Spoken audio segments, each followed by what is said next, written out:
The final line of the log, a timestamp from 74 years in the future, hung in the dead air of the data vault. Like a corpse from a gibbet, it did not fade. It remained burned into the screen, a ghost-green epitaph for a war that hadn't happened yet, for a species that hadn't died yet.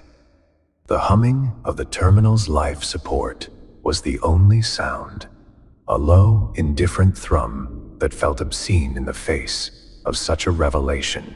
The pressure in the room had changed. It wasn't the physical crush of an abyssal trench. It was the metaphysical weight of a vacuum. The sudden, violent absence of a future. Hope was a resource. Kael knew. More valuable than helium-3, more potent than any ship's core. The hegemony mined it, refined it, and rationed it out in carefully measured doses. The promise of Mars, the glory of the contribution cycle, the valor of military service.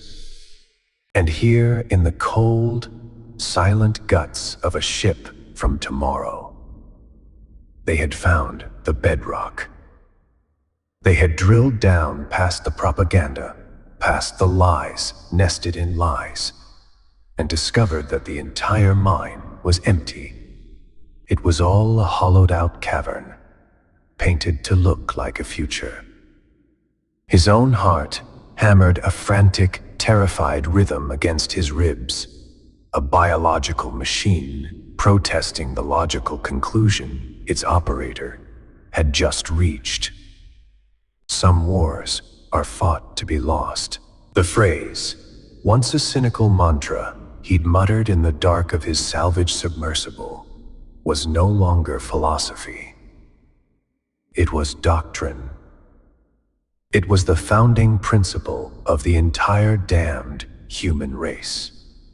They were being marched into a grinder, not to win, but simply to be ground. The hegemony wasn't fighting a war against the xenomorphids.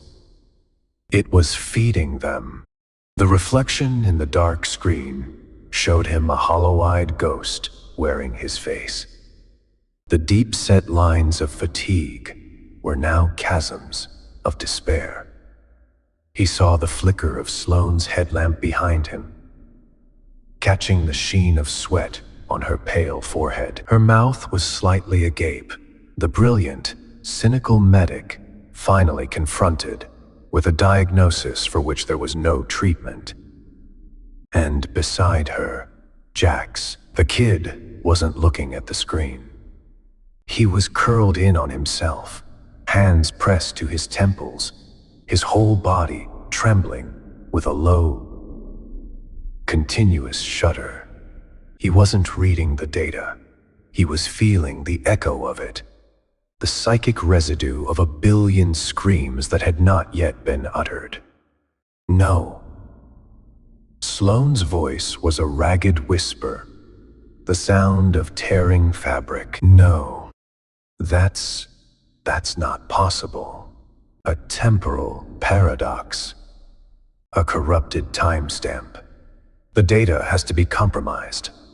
She was cycling through the stages of grief at an impressive clinical pace, her mind throwing up firewalls of logic against an emotional tidal wave. Kael turned from the screen, the movement feeling slow, syrupy, like pushing through deep water. The air itself felt thick with the lie.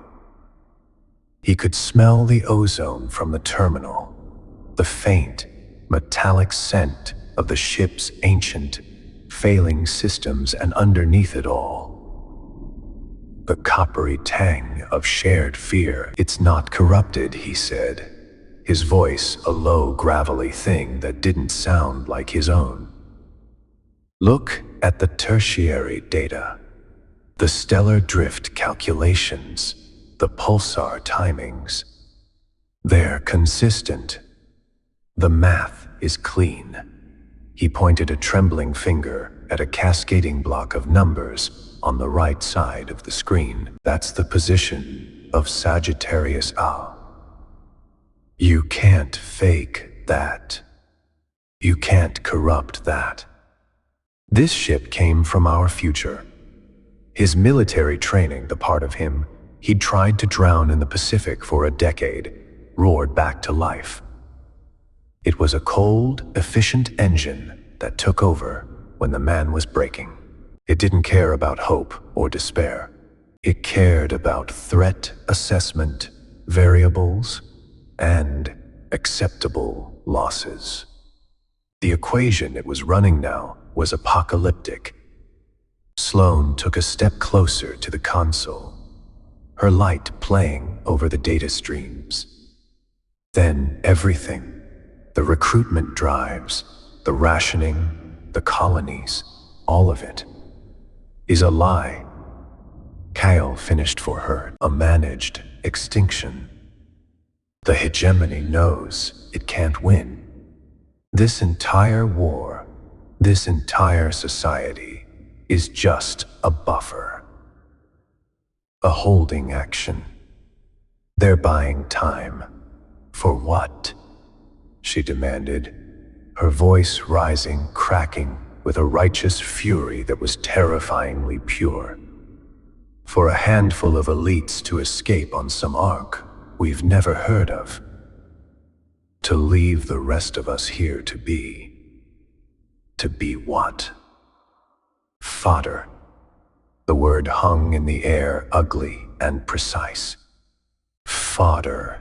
That's what they were in the recycled units. Cannon fodder. But this was a scale of expendability he could never have imagined. Not just a squad, or a battalion, or an army. An entire species, bar a select few, designated as a strategic asset to be spent. Jax let out a choked sob. So many, he whispered. His eyes squeezed shut. They were all so scared. They knew, at the end, they knew it was for nothing. He was feeling it, the ghost pain of the Endeavor's crew, the final, horrifying moments of a battle. Fought 74 years from now. Kael felt a surge of protective instinct, so sharp. It was a physical pain in his chest. He moved to Jax, placing a hand on the kid's trembling shoulder. The contact was like touching a live wire. A jolt of pure, undiluted terror shot up Kael's arm. Images, sounds, emotions. The shriek of tearing metal. The smell of burning flesh.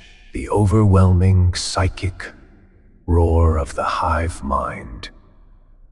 A sound made of pure, alien hunger. He recoiled, his hand dropping as if burned. He looked at Jax with a new, horrified respect. The kid was living in the graveyard of the future. Kael. Sloane's voice was sharp, pulling him back. She had her data slate out, its light illuminating her face with a grim, determined glow. We have to get this. We have to copy this log. Copy it for who? Kael shot back, the cold pragmatism of his officer persona fully in command now. Who do we show it to? The hegemony. They wrote the damn thing. A public. They'd riot. They'd tear the arcologies apart before the Xenos even got here. Chaos. Panic. The hegemony would declare martial law and execute anyone with a copy of this file as a terrorist. That's the protocol. He knew the protocol. He'd helped write versions of it. So we do nothing. She flared. We just let them march us all into the slaughterhouse because we're afraid of causing a panic. The truth has to matter, Kael. People have a right to know the terms of their own goddamn extinction. Rights don't stop pulse round Sloane, he said, his voice dangerously low, and they don't stop 6-ton chitinous monstrosities from tearing you in half. Knowing the truth and being able to do something about it are two very different things. Right now, all this truth does is make us a target. Even as he said it, he knew he was wrong, or at least not entirely right. The knowledge was a weapon. A terrible, unwieldy, double-edged weapon, but a weapon nonetheless. To leave it here, buried in the corpse of a ghost ship, felt like a dereliction of duty on a cosmic scale. It felt like the failure that had earned him his discharge, magnified 1 billion times. He had failed his men then. He couldn't fail his entire species now. The weight of the lie. It was a physical thing, pressing down, threatening to crush him. But the weight of the truth, that was a burden you had to choose to carry. A faint metallic scrape echoed from down the corridor. Every muscle in Kael's body went rigid. He held up a hand, silencing Sloane's impending retort. His head cocked, his senses straining, filtering out the hum of the ship, the shudder of the stressed hull. There it was again, the soft, deliberate scuff of a magnetic boot on a metal deck plate. It wasn't the random groan of wreckage settling. It was movement. It was disciplined. Company, he breathed. Sloane's eyes went wide. She looked from Kael to the corridor entrance, her anger instantly replaced by a stark, professional focus. She knew the sound, too. It was the sound of hunters. They found us, she whispered. They were never not going to find us, Kael corrected, his mind racing, processing tactical realities. This ship is hegemony tech, even if it's from the future.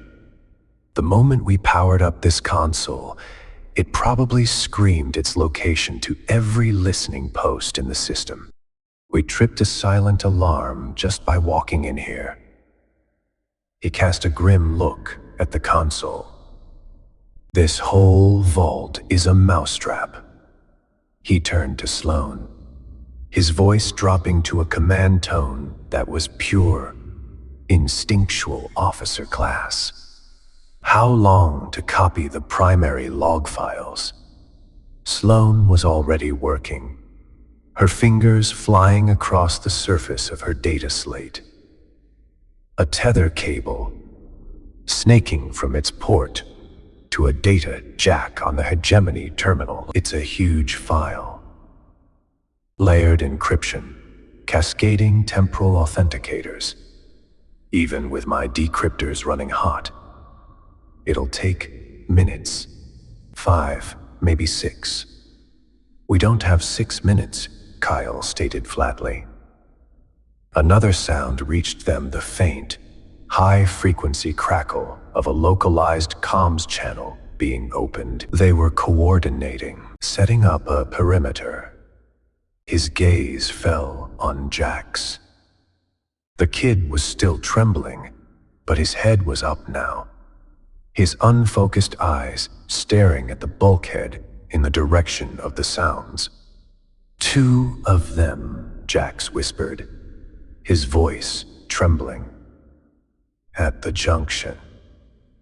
They're calling for a heavy team. Plasma cutters. His fear was a liability, but his senses were an asset. An early warning system. Kael's mind latched onto it. Jax, focus. Look past them. Tell me what else you hear.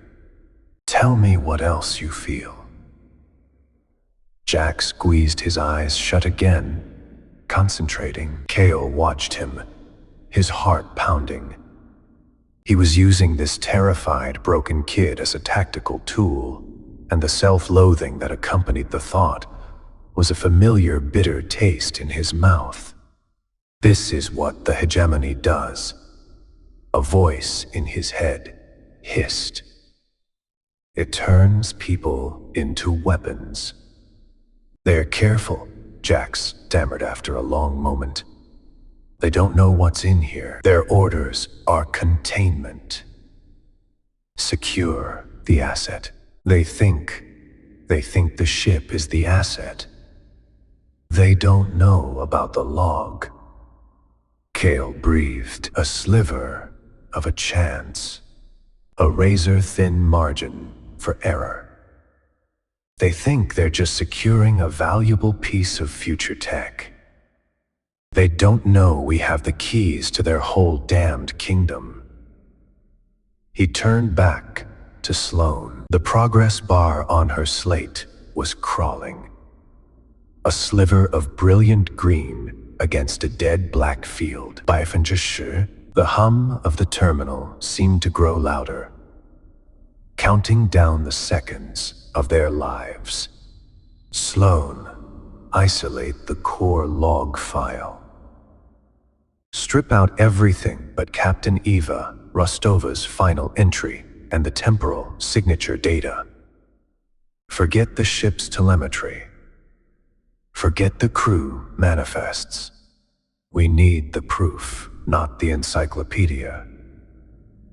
That'll corrupt the file's integrity checks. She began to protest. I don't care if it's wrapped in a pretty bow, he snapped. I just need the bullet. Give me the bullet. She bit her lip, her brow furrowed in concentration, and nodded. Her fingers danced across the slate, rewriting her copy command on the fly. The progress bar jumped. 25%. Thump. A heavy metallic impact resonated through the deck. It came from the main door to the vault. They were here. They're starting, Jax whispered, a tear tracing a path through the grime on his cheek. Kael drew his sidearm, the standard issue hegemony pulse, pistol feeling ridiculously small and useless. He moved to the side of the doorway, pressing his back against the cold, pitted metal of the bulkhead. He was a salvager, a washed-out officer, recycled into a grunt. He was facing a trained hegemony containment team, and his chances in a straight-up fight were somewhere between 0 and none. But he wasn't fighting for his life anymore, not just his. He glanced at Sloane. Her face was illuminated by the green glow of the progress bar. 40%. Her expression was one of absolute, ferocious concentration. She was a medic, a healer. Her job was to save lives. And right now, she was trying to save all of them, 1 kilobyte at a time. A high-pitched whine began to fill the air, vibrating through Kael's teeth, the sound of a plasma cutter powering up. A small, brilliant orange spot, no bigger than a coin, appeared on the center of the vault door. How much time? Kael growled, his eyes fixed on the growing orange circle. It's speeding up. The smaller file size helps. Maybe another minute. Sloane called back, not daring to look away from her slate. 60%. The smell of superheated metal filled the small room. A clean, sharp, terrifying smell. The orange circle began to move, tracing the outline of the door's locking mechanism. They weren't trying to be subtle. This was a brute force entry. Kael's mind was a maelstrom of tactical calculations and raw fear. He could make a stand. Try to buy Sloane a few more seconds. He'd die, but he might buy them. He could try to find another way out, but the schematics he'd seen showed none. The data vault was designed to be a tomb. His gaze fell on the main power conduit for the terminal. One well-placed shot would fry the entire system. It would stop the data transfer, but it would also erase the log. The evidence would be gone forever. They could surrender, plead ignorance. They might survive. They'd be interrogated, neurologically scanned, and probably executed, but it was a chance. A coward's chance. By 75%, the plasma cutter completed its first vertical line and started across the top of the lock. Sparks showered the corridor outside. He thought of the lie. The pressure of 1,000 atmospheres was nothing compared to the weight of one lie. He had lived under that weight his whole life, the lie of his own failure, the lie of the hegemony's benevolence. Now, he held the single greatest lie in human history in his hands, and the thought of letting it go, of letting it remain a secret while humanity marched willingly into its grave, was more terrifying than any plasma cutter. This was it, the moment that defined him, not the failure on Triton that had broken him, but the choice he made here, in the dark, on a dead ship from a dead future. Sloane, he yelled over the screech of the cutter. Almost 90%, she screamed back, her knuckles white where she gripped the slate. The plasma cutter was halfway across the top of the lock. 30 seconds. Maybe less. Jax, Kael barked. Get behind the terminal stack. Now.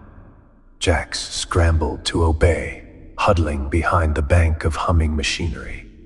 Kael took a deep breath, the air searing his lungs with the smell of vaporized steel. He raised his pistol, not at the door, but at the ceiling. He aimed for a damaged power conduit, a thick, armored cable already spitting sparks from the crash. He wasn't fighting to survive. He was fighting to win. And this truth was the only weapon that mattered. 98%. The cutter finished the top line and began its descent on the other side. 99%. A soft digital chime, barely audible over the roaring inferno at the door, emanated from Sloane's data slate. Got it, she yelled, yanking the tether cable free. The cutter sliced through the final section of the lock. With a deafening groan, the multi-ton vault door buckled inward